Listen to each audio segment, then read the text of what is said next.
tuturor și asta un nou de la video. Acum am venit și eu de la film. Și pe canalul meu o să apare o poză cu Ice Siren, că m-am întâlnit pe la plajă. Dacă nu știam, s-a întâlnit acolo la plajă. Am putut acolo să filmez, că unul la mână. N-aveam telefonul, doi la mână. Era aglomerație, era acolo, striga toată lumea. Ai Salant! Unii cântau, unii fugeau. Era nebunie totală.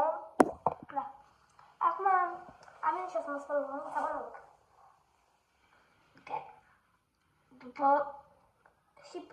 După părerea mea, filmul Minecraft, nota 10, vede? 10. Foarte tare, vede? Chiar dacă am lipsit eu, că am uitat să mă duc și eu la baie. Dar tare ce-am văzut. Chiar dacă nu l-am văzut pe toți. Că m-am dus la baie. Da. Asta e povestea. Era asta și asta. Da. Nu e problemă.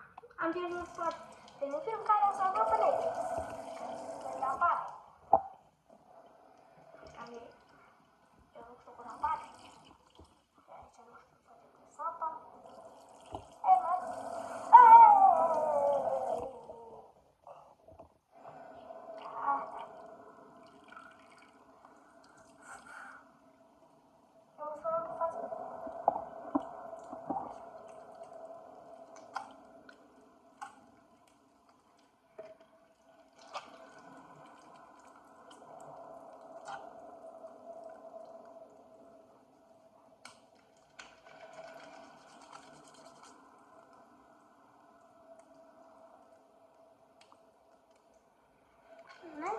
Am zis că e 3 copii, dar de unde vede, era acolo 1.000.000 de copii veri.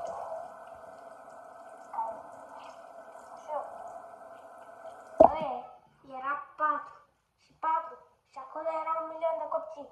Vere era 4.000 de veri. Și acolo vine Silent la 4 normal. La 4 fix, da?